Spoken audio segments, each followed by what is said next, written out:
Sai Ram. In India, whenever milk has to be served to somebody, there are two methods that are used usually in order to cool the milk to make it a convenient and comfortable temperature for the tongue. The first method is by pouring milk from one glass or one tumbler to another tumbler, and again from that second tumbler back to the first tumbler, again to the second tumbler, back and forth till the milk becomes cool enough for the tongue to taste. The second method of cooling milk is by placing the tumbler of milk in a bowl or a vessel of cool water, such that over time the milk automatically cools and the heat dissipates into the water. Now here is the question: which of these two different methods of cooling milk results in the tastier milk? Now this is not a question that I am asking out of my idle curiosity. This is a question that Bhagawan Shri Sathya Sai Baba, our dear Swami, asked from Professor Kasturi possibly in 1950 or 1951. And before you start thinking of an answer, let me tell you, there is a right answer for this. There is a method by which Swami said the milk is tastier. There are also reasons which I have thought about as to why this method can result in milk being tastier. But most importantly, here is a story and the answer that Swami gave related to this question that shows us a very important facet or aspect of divinity or God that is sure to inspire us and motivate us, especially on our spiritual path.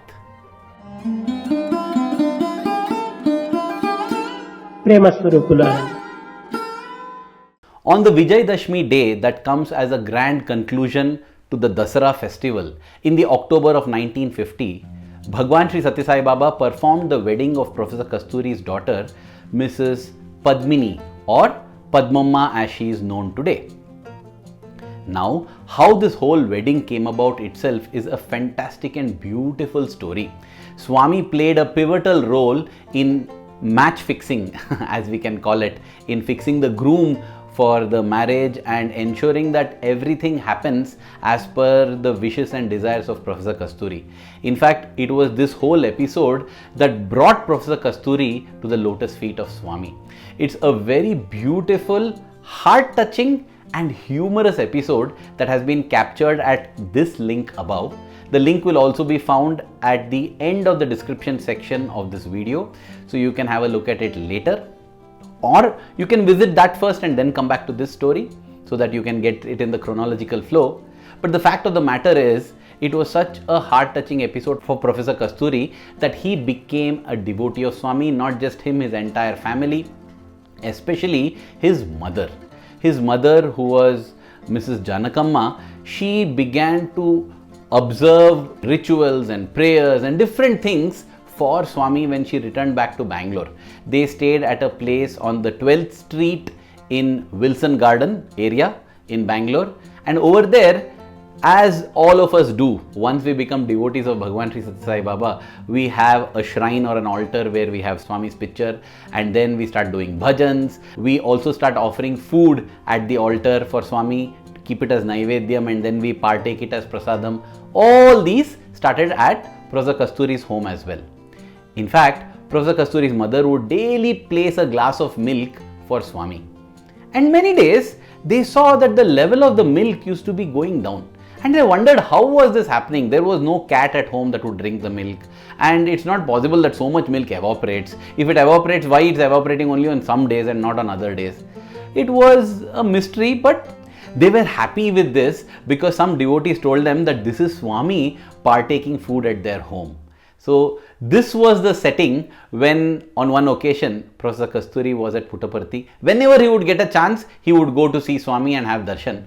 And during one of those occasions, possibly it was 1951 I think, Swami asked Professor Kasturi this question: Kasturi, tell me which method of cooling the milk ensures that the milk tastes better, by pouring it from cup to cup or by placing it in a vessel of cool water to allow the milk to dissipate the heat. Professor Kasturi was caught unawares. He did not know the answer and he felt that experimentation was necessary in order to determine the answer. First of all, you needed the milk to be boiled. The same milk had to be then separated into two separate glasses, and one had to be cooled in the first method, the second had to be cooled by the second method, and then there has to be an expert at tasting to determine which tastes better.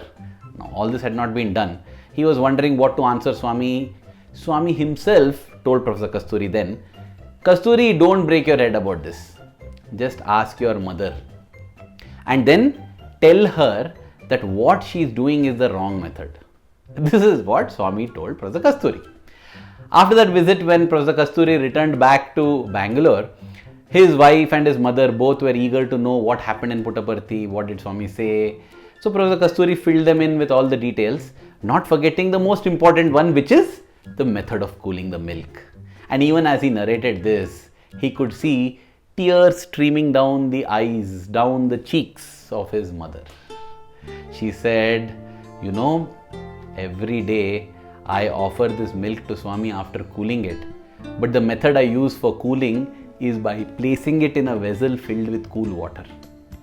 And Swami has said that that is the wrong way of doing it, but more importantly, Swami has proved beyond doubt that he is the one who is daily partaking the milk, and he has expressed how he likes his milk. So many times, dear brothers and sisters, Swami expresses it like this. Doesn't mean that he has a taste for milk or he doesn't like a milk cooled in this manner. I also remember the experience of Dr. Yatish Merchant when Swami told him and his wife in the interview room, don't keep pizza for me, I don't like pizza. It is not like Swami doesn't like pizza or he likes pasta. This is just Swami's way of indicating to the lucky devotees that he is there every moment, wherever they may be on planet Earth or in this universe. In fact, in his book Loving God, from where I picked up this episode, Professor Kasturi narrates how in the October of 1950, during the wedding, when Professor Kasturi's mother came to serve curds to Swami. Swami attended the wedding and he was there partaking the feast with the couple as well. When the curd was being served, he refused. He said, no, I don't want curds. And then he said, I have had enough curd, butter, buttermilk and milk in my previous avatar. So Sathya Swami, who doesn't care for the taste and has stated explicitly that he doesn't want to have milk and milk products, why will he be concerned about the taste of the milk? But then that was his way of indicating to that elderly lady that I know everything that you're doing at your home in Bangalore. It doesn't matter where you are. Don't restrict me to one place. Don't restrict me to one form. But on my own, I began to think as to why possibly Swami could have supported the other method, right, of cooling it. Why Swami did not tell Professor Kasturi that tell your mother she is doing it in the right way. That also would have proved his omnipresence, his omniscience. Why did he have to tell your mother she is doing it in the wrong way? This was the question in my head, and I realized that in a practical sense, when you pour milk from one glass to another, when you do that, a lot of froth is formed on top. And I know a lot of children and a lot of adults as well relish that froth that is formed on top. That could be a practical reason. Second thing, and I feel this is the more important and subtle reason, is there is a lot of effort that goes into cooling the milk by pouring it from glass to glass. And the Lord, we know, is not concerned about the fruits of the action. He is always concerned about the efforts. For God, efforts matter and not results. That also Swami proved in another beautiful episode, which is at this link above, where you can understand that efforts alone matter for God, and when there is efforts that are put, Swami is happy. And that is probably the reason why Swami likes milk that is cooled by pouring it from one glass to the other. Dear brothers and sisters, Swami is always present with us in our homes. Like he said, we just have to put in that effort and he will reveal himself to us. Let me conclude this by an episode that happened recently. When I say recently, it is in the April of 2025. So as we were going to bed one night, my daughter Bhakti was asking me about Swami and his miracles, and I asked her whether she had experienced any miracles of Swami. and she was recollecting some of the nice instances which she experienced Swami's love and grace. Of course, all in his omnipresence, omniscience and omnipotence, because she is born in 2015, 4 years after Swami left his physical frame. She has not physically seen Swami. And then after the discussion, she said, "Dad, I'm feeling thirsty. Could you get me a little water?" And I told her, "Don't ask me, ask Swami." She said, "Will he give me water if I ask him?" I said, "Why not? Lord Varuna, that is the god of water, he will come pouring down from the ceiling, from the roof, if you pray sincerely." That is what I told her. I told her it's all about faith and prayer. Nothing is very difficult for God, nothing is too easy for God. In fact, when I asked her, "What do you think is easier for God, to give you a cup of milk or to provide you a car?" She said, "Dad, both must be equally easy for God, right? Because both he can create in a moment." I said, "That is the right answer, Bhakti. Nothing is impossible for God. So yes, why not? The roof will open and water will pour down from the roof." And she said, "Okay, I will pray then." And I don't know what she prayed, because I went and later got her a glass of water for her to drink. She went to bed and I went and slept in the other room. My wife and the children sleep in one room. I sleep a little late because I'm working on many of these videos and different things. So I slept, and at around 2 a.m. my wife came and woke me up. She said, "Can you just come and help me here?" I asked, "What happened?" And she says, "There is water pouring from the roof." That is exactly what was happening in the bathroom that is attached to the bedroom. There was a sound of water falling. It was as if there's a rain happening inside the bathroom. And when I opened it, sure enough, from the roof, water is pouring. There is a false roof over there, and on top, the pipe of the geyser had somehow broken and it was flooding the whole artificial roof, and that water was pouring down. The next morning, Bhakti comes and tells, "Dad, what you said is true. I prayed for water to pour from the roof, and Swami literally made water pour from the roof." And I was just dumbstruck. It is easy to consider this as a coincidence and forget about it, but it was too bizarre and too precise for me to think of it as a coincidence. I know that coincidences are miracles where God is choosing to hide and smile. That's all it is.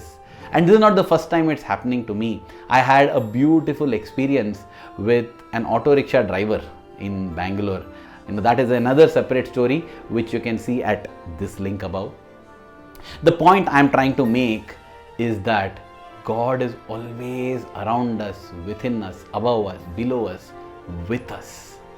When we put in the little effort, calling out to Him, thinking of Him, He will respond. That also puts the onus on us to ensure that our thoughts are pure and good. Because in Swami's presence, every thought manifests. I said that there will be a downpour of water from the roof, and that little child innocently prayed and there was a downpour of water.